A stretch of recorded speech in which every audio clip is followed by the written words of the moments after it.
নাউযুবিল্লাহ। যারা আল্লাহর সাথে শরীক করে, এই শিরিকের গুনাহ নিয়ে মৃত্যুবরণ করে, তাদের জন্য জান্নাত হারাম, জাহান্নাম তাদের জন্য ওয়াজিব। নাউযুবিল্লাহ। আর কিছুদিন পরে আমাদের ভিন্ন ধর্মাবলম্বী অর্থাৎ হিন্দু যারা রয়েছে তাদের দুর্গাপূজা আসতেছে আর 2-1 দিন পরে। এই বিধর্মীদের উৎসবে আল্লাহ সুবহানাহু ওয়া তাআলা সরাসরি যেখানে আল্লাহর সাথে শরীক স্থাপন করা হয়, এই স্থানে আল্লাহ সুবহানাহু ওয়া তাআলা সরাসরি আসমান থেকে গজব নাজিল করে। কি নাজিল করে? গজব নাজিল করে। এই বিধর্মীদের কোনো উৎসব অর্থাৎ ইসলাম ব্যতি রেখে অন্য যে কোনো ধর্মের যে কোনো ধর্মীয় উৎসবে স্বয়ং আল্লাহ সুবহানাহু ওয়া তাআলা ওই স্থানটাতে আল্লাহর পক্ষ থেকে ফেরেশতারা গজব নাজিল করতে থাকে। নাউযুবিল্লাহ বললেন না? বিধর্মীদের ধর্মীয় উৎসব দুর্গাপূজা ইত্যাদির মাধ্যমে আনুষ্ঠানিকভাবে উৎসব করে তারা আল্লাহর সাথে শিরকে লিপ্ত হয়। কথা ঠিক নাকি বেঠিক? সুনানে বাইহাকির বর্ণনা 18861 নম্বর হাদিস, বিশ্বনবী সাল্লাল্লাহু আলাইহি ওয়াসাল্লাম বলেছেন, তোমরা অনারবের কথা থেকে সাবধান থাকো এবং মুশরিকদের বিধর্মীদের ধর্মীয় উৎসবের দিন তাদের গির্জায়, তাদের প্যাগোডায়, তাদের পূজা মণ্ডপে তোমরা প্রবেশ করবে না, কারণ স্বয়ং আল্লাহ সুবহানাহু ওয়া তাআলার সাথে তারা উৎসব করে শিরক স্থাপন করে। এই স্থানে আল্লাহ সুবহানাহু ওয়া তাআলা স্বয়ং আল্লাহর পক্ষ থেকে গজব নাজিল করেন। নাউযুবিল্লাহ। এই বিধর্মীদের উৎসবে মুসলমানরা কেন যাবে না? কেন মুসলমানদের জন্য এই যাওয়া হারাম? বিধর্মীদের উৎসবে যাতায়াত করার অর্থ হলো তাদের যেই আচার অনুষ্ঠান, তাদের যেই রীতিনীতি, এই আনন্দ উৎসবকে উপভোগ করার জন্য মুসলমানের সন্তানেরাও এই বিধর্মীদের দুর্গাপূজায় অংশগ্রহণ করে। করে কি করে না? তাদের দুর্গাপূজায় যাওয়া মানে কি? আপনি তাদের সাথে, তারা যে উৎসব করতেছে, আনন্দ করতেছে, আল্লাহর সাথে শিরিক করে তারা মজা নিচ্ছে, এই শিরিকে আপনি সমর্থন করলেন এবং এই শিরিকের কাজে সহযোগিতা এবং এই শিরিকের কাজে অংশগ্রহণ করে আপনি নিজেও আনন্দ অনুভব করলেন। এই আনন্দ অনুভব করার মাধ্যমে আপনি কি করলেন? তাদের শিরিকি কর্মকাণ্ডকে সহজ করা এবং আল্লাহ সুবহানাহু ওয়া তাআলা যে সমস্ত বিধানগুলোকে হারাম করেছেন আল্লাহর সাথে শিরিক স্থাপন করা, এই শিরিকের কাজে তাদেরকে সহযোগিতা করা নয়।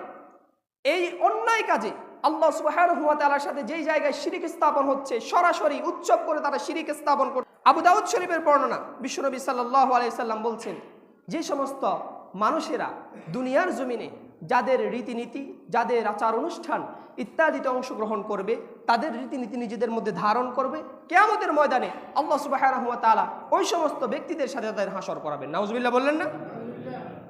আন ইবনে উমর রাদিয়াল্লাহু আনহু قال قال رسول الله صلى الله عليه وسلم من تشبه بقوم فهو منه। বিশ্বনবী সাল্লাল্লাহু আলাইহি ওয়াসাল্লাম বলেছেন, যে সমস্ত ব্যক্তিরা দুনিয়ার জমিনে যাদের রীতিনীতি, যাদের আচার অনুষ্ঠান তারা বেশিরভাগ ফলো করবে, যাদের রীতিনীতি তারা অনুসরণ করবে, ওই সমগ্র মানুষের সঙ্গে কিয়ামতের ময়দানে আল্লাহ তাদের হাসর করাবেন। আপনি দেখেন তো, যখন মুসলমানদের 2টি ঈদ আল্লাহ সুবহানাহু ওয়া তাআলার পক্ষ থেকে নির্ধারিত মুসলমানদের জন্য উৎসবের জন্য কয়টি ঈদ? 2টি ঈদ, ঈদুল আযহা এবং ঈদুল ফিতর। এই ঈদুল আযহা এবং ঈদুল ফিতরে কোনো অমুসলিম, ভিন্ন ধর্ম অবলম্বী কোনো ব্যক্তি মুসলমানদের ঈদগাহে দেখা যায়? দেখা যায়? তাহলে মুসলমান কেন তাদের ধর্মীয় অনুষ্ঠানে, মুসলমানের সন্তান হয়ে আমরা কেন হিন্দুদের দুর্গাপূজায়, হিন্দুদের ধর্মীয় আচার অনুষ্ঠানে আমরা কেন যাব? এই সমস্ত ব্যক্তিরা এই ধর্মীয় আচার অনুষ্ঠান অর্থাৎ মুশরিকদের ধর্মীয় আচার অনুষ্ঠানে গিয়ে অংশগ্রহণ করে, তাদের কৃষ্টি কালচার অনুসরণ করবে। তাদের কৃষ্টি কালচার অনুসরণ করতে করতে এমন পর্যায়ে চলে যায়, এখন সময় দেখা যায় মুসলমান নামদারি সন্তান, মুসলমানের কোনো কার্যকলাপ, কোনো চিহ্ন আমার আপনার ভিতর পাওয়া যায় না। এরকম মানুষ আছে না নেই? এই বিজাতীয় সংস্কৃতি কোনো মুসলমান ধারণ করতে পারে না। ইসলাম শুধুমাত্র আদেশ মানার নাম নয়, ইসলামে যা নিষিদ্ধ করা হয়েছে, যে সমস্ত বিধানগুলো আল্লাহ সুবহানাহু ওয়া তাআলা কর্তৃক নিষিদ্ধ, এই নিষিদ্ধ জিনিস থেকেও আমার আপনাকে বিরত থাকতে হবে। হবে কি হবে না? ইসলাম কি শুধু নামাজ পড়া, রোজা রাখা, হজ করা, যাকাত দেওয়া শুধু ইবাদতের নাম? আল্লাহ সুবহানাহু ওয়া তাআলা ইসলামকে পরিপূর্ণভাবে মানুষের জন্য নির্ধারণ করেছেন। আর আমাকে আপনাকে যদি পরিপূর্ণ মুসলমান হতে হয়, ইসলামের ভিতরে আমাদেরকে পরিপূর্ণ প্রবেশ করতে হবে নাকি আংশিক? নামাজ, রোজা, হজ, যাকাত এগুলো হচ্ছে ইসলামের রীতিনীতি, ইসলামের ইবাদত। এই নামাজ, রোজা, হজ, যাকাতের বাইরেও জীবন পরিচালনা করার জন্য যে সমস্ত বিষয়গুলো রয়েছে, মুসলমানদের আচার অনুষ্ঠান, ধর্মীয় কৃষ্টি কালচার, এগুলো কি মুসলমানদের ভিতরে নাই? ইসলামের ভিতরে আছে? এই সমস্ত বিধানগুলো যদি আমরা উপেক্ষা করি, বিজাতীয় সংস্কৃতি যদি আমরা গ্রহণ করি, বিজাতীয় বিধর্মীদের আচার অনুষ্ঠানে যদি আমরা এরকম অহরহ যাই, তাহলে কিয়ামতের ময়দানে বিশ্বনবী যে বলেছে, যার সাথে যার মহব্বত, কিয়ামত হবে তার সাথে তার। নাউজুবিল্লাহ বললেন না? অমুসলিমরা আমাদের সমাজে বসবাস করবে, একটি স্বাধীন রাষ্ট্র। এই স্বাধীন রাষ্ট্রে যার যার ধর্ম সে স্বাধীনভাবে পরিচালনা করবে, অনুষ্ঠান আচার অনুষ্ঠান তারা পরিচালনা করবে। মুসলমানরা বিধর্মীদের সাথে সম্পর্ক রাখবে, সামাজিক সেতু বন্ধন থাকবে, কিন্তু কোনো মুসলমান কোনো বিধর্মীকে, কোনো ইহুদি খ্রিস্টান মুশরিককে অন্তরঙ্গ বন্ধুরূপে গ্রহণ করতে পারবে না। স্বয়ং আল্লাহ সুবহানাহু ওয়া তাআলা কোরআনের মাধ্যমে নিষেধ করেছেন। নাউজুবিল্লাহ বললেন না? আমাদের কৃষ্টি কালচার হবে, আমাদের বন্ধুত্ব হবে, অন্তরঙ্গ বন্ধুত্ব হবে মুসলমানদের সঙ্গে। কোনো বিধর্মীদেরকে মুসলমান কখনো অন্তরঙ্গ বন্ধু রূপে গ্রহণ করতে পারে না। এটা আমার কথা নয়, আল্লাহ সুবহানাহু ওয়া তাআলা কুরআনুল কারীমের মধ্যে ঘোষণা করছেন। কুরআনুল কারীমের 5 নম্বর সূরা, সূরা মাইদার 51 নম্বর আয়াতের মধ্যে ঘোষণা করছেন, ইয়া আইয়ুহাল্লাযীনা আমানু লা তাত্তাখিযুল ইয়াহুদা ওয়ান নাসারা আউলিয়া বা'দুহুম আউলিয়াউ বা'দিন ওয়া মান ইয়াতাওয়াল্লা মিনহুম ফাইন্নাহু মিনহু ইন্নাল্লাহা লা ইয়াহদিল কওমাজ যালিমিন।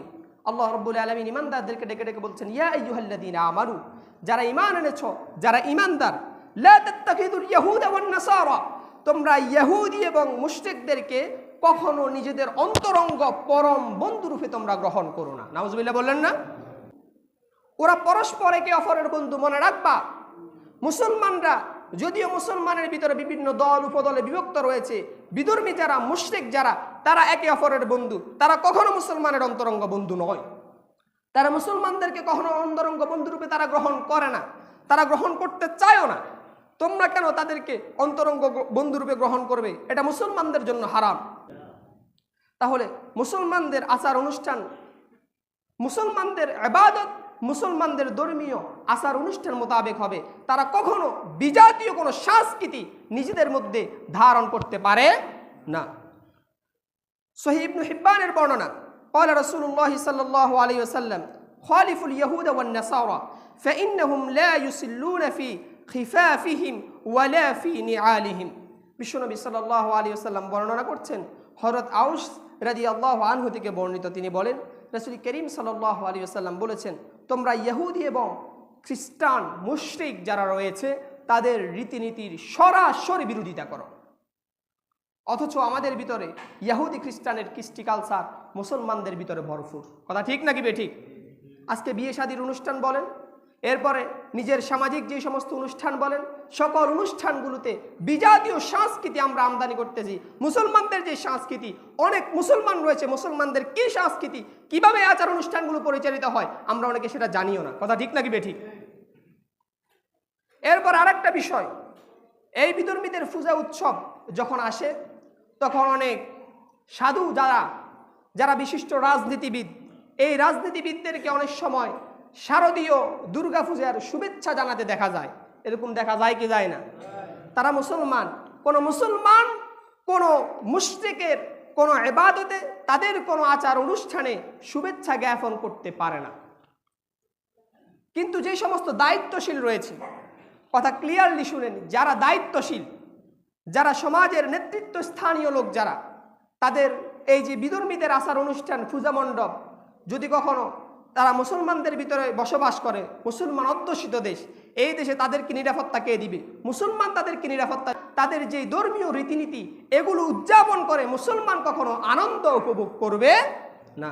যারা দায়িত্বশীল যারা রয়েছে তারা অবশ্যই তাদেরকে প্রোটোকল দিবে, তাদের ধর্ম তারা পালন করবে, এতে কোনো মুসলমান কখনো বাধা দিতে পারবে না। স্বয়ং আল্লাহ সুবহানাহু ওয়া তাআলা নিষেধ করেছেন, লা ইকরাহা ফিদ্দিন, ধর্ম নিয়ে কোনো বাড়াবাড়ি নাই, ধর্ম নিয়ে কোনো জবরদস্তি নাই। মুসলমান মুসলমানের ধর্ম পালন করবে, হিন্দুরা হিন্দুদের ধর্ম পালন করবে, খ্রিস্টানরা খ্রিস্টানদের ধর্ম পালন করবে, তাদের ধর্মীয় রীতিনীতি তারা অনুসরণ করবে। এখানে মুসলমানকে কোনো হস্তক্ষেপ করবে না। বরং যদি মুসলমান অধ্যুষিত জনতা হয়, মুসলমান অধ্যুষিত দেশে যদি তারা থাকে, তারা যদি সংখ্যালঘু হয়, মুসলমান অবশ্যই তাদের নিরাপত্তার ব্যবস্থা করতে হবে। এরপরে আসেন বিধর্মীদেরকে শুভেচ্ছা জানানো, এটা স্বয়ং আল্লাহ সুবহানাহু ওয়া তাআলা হারাম করেছেন। ইবনুল কাইয়্যিম রাহমাতুল্লাহি আলাইহি বলেছেন, কাফেরদের ধর্মীয় অনুষ্ঠানে তাদেরকে উৎসাহ দেওয়া, তাদেরকে শুভেচ্ছা জানানো, হানাফি, মালিকি, হাম্বলি এরপরে যেই 4টি মাযহাব রয়েছে সব মাযহাবের সকল ইমামের সর্বসম্মতিক্রমে এটা হারাম। মুসলমান তাদের ধর্মীয় কোনো অনুষ্ঠানে তাদেরকে সহযোগিতা করতে পারবে না, কিন্তু মানবিক একজন হিন্দু তারা অতি দরিদ্র অবস্থায় না খেয়ে মারা যাচ্ছে, ওই হিন্দুকে মুসলমান সহযোগিতা করতে পারবে, তার আহারের ব্যবস্থা করতে পারবে, তার বাসস্থানের ব্যবস্থা করতে পারবে, কিন্তু তার ধর্মীয় যে আচার অনুষ্ঠান আল্লাহর সাথে শিরিক করবে, মূর্তি পূজা, এই পূজাতে কোনো মুসলমান শরীক হতে পারবে না, অংশগ্রহণ করতে পারবে না। এরপর আরো একটা কথা, এই দুর্গা পূজা আসলে শোনা যায় ধর্ম যার যার উৎসব সবার, এই কথা শোনা যায় কি যায় না? অতীতে শুনেন নাই আপনারা? ধর্ম যার যার উৎসব সবার, এরকম বাক্য শোনা যায় কি যায় না? আসলে কি তাই? আসলে কি তাই? ধর্ম যার যার উৎসব যদি সবার হতো, মুসলমানদের ঈদে, মুসলমানদের আজকে এই জুমার সলাতে কয়জন হিন্দুকে আপনি দেখেছেন? আসে? তাহলে ধর্ম যার যার উৎসব তার তার কিভাবে হলো? বাক্যটা হচ্ছে এই, ধর্ম যার যার উৎসব তার তার, ধর্ম যার যার উৎসব তার তার, তারা তাদের ধর্ম পালন করবে, মুসলমান মুসলমানের ধর্ম পালন করবে। হিন্দুদের কয়েকটা ভোটের লোভে এরকম কুফরি স্লোগান কোনো মুসলমান দিতে পারে না। কথা ঠিক নাকি বেঠিক? ধর্ম যার যার উৎসব হবে তার তার। তাহলে আসুন, সময় সংকীর্ণ, সময় শেষ প্রান্তে, আর সর্বশেষ কথা, মুসলমানের সন্তানেরা তো অনেক সময় দুর্গা পূজায় যায় কি যায় না? আমাদের সন্তানেরা হিন্দুদের দুর্গা পূজায় যায় কি যায় না? যায়। শুধু যায় না, ওই জায়গায় হিন্দুদের যেই প্রসাদ মূর্তির জন্য তারা উৎসর্গ করে, এই মূর্তির জন্য উৎসর্গকারী প্রসাদও মুসলমানের সন্তানেরা খায়। কথা মিথ্যা বললাম? খায় না?